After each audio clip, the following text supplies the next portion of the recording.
Donald Trump ने अपने social media platform पर लिखा, भारत पर 50% टैरिफ लगा दिया गया है। लेकिन आश्चर्य कि भारत घबराया नहीं। जब यूरोपियन यूनियन के साथ ऐसा ही हुआ था तो उसने विरोध किया था। जापान ने तत्काल बातचीत शुरू कर दी थी। चीन ने पलटवार करते हुए अमेरिकी सामानों पर शुल्क कई गुना कर दिया था। लेकिन भारत बिल्कुल शांत, कोई अफरा तफरी नहीं, रातों रात वॉशिंगटन जाने वाली कोई फ्लाइट नहीं, कोई आपातकालीन बैठकें नहीं। क्यों? नरेंद्र मोदी का अहंकार, अंधा राष्ट्रवाद या कुछ और जो बहुत गहरा है और हमें दिखाई नहीं दे रहा। वास्तव में इसके पीछे है एक दशक से भी पुरानी एक योजना। मई 2014, साउथ ब्लॉक, दिल्ली। नए प्रधानमंत्री के साथ पहली ब्रीफिंग। एक महत्वपूर्ण अधिकारी ने बोलना आरंभ किया, सर, अगर भारत को भविष्य में महाशक्ति बनना है तो अमेरिका का दबाव झेलने के लिए तैयार रहना होगा। ट्रेड, टेक्नोलॉजी, तेल, सब पर दबाव आएगा। हमारा असली दुश्मन चीन, अमेरिका या कोई देश नहीं। हमारा असली दुश्मन है अन्य देशों पर हमारी निर्भरता, व्यापार पर अधिक शुल्क, प्रतिबंध, डॉलर का दबाव, रक्षा सौदों की शर्तें और भी बहुत कुछ। कमरे में सन्नाटा छा गया।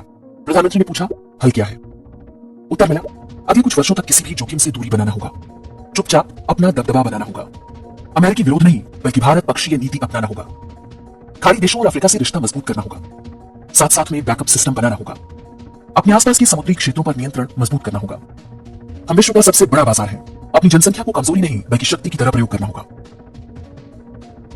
योजना बन गई और अगले 10 साल तक चलती रही, कदम दर कदम। वर्ष 2014 में मेक इन इंडिया की शुरुआत हुई। 2015 में कतर के साथ गैस समझौता नए सिरे से किया गया ताकि ऊर्जा की उपलब्धता संकट न बने। 2016 में यूपीआई लॉन्च किया, पैसों की लेनदेन में विदेशी माध्यमों पर निर्भरता समाप्त, दूसरे देशों को यूपीआई प्लेटफॉर्म पर लाने का काम शुरू। 2017 में जीएसटी से एक देश एक बाजार का लक्ष्य पूरा किया। 2018 में ईरान पर अमेरिकी प्रतिबंध से सबक लिया, भारत को वित्तीय रूप से सुरक्षित बनाने की रणनीति पर तेजी से काम शुरू हो गया। 2019 में नई इलेक्ट्रॉनिक्स नीति लागू, अब केवल असेंबली नहीं करना है, तैयार प्रोडक्ट और पार्ट्स भी बनाना है। 2020 में प्रोडक्शन लिंक्ड इंसेंटिव या पीएलआई योजना शुरू ताकि कंपनियां भारत में मैन्युफैक्चरिंग करें। लगभग 2 लाख करोड़ का निवेश आया, पहला राफेल लड़ाकू विमान भारत पहुंचा।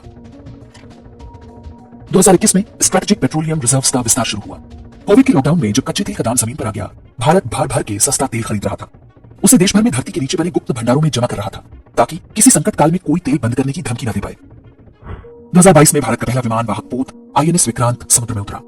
यूएई और ऑस्ट्रेलिया के साथ रणनीतिक क्षेत्रों में व्यापार समझौते हुए।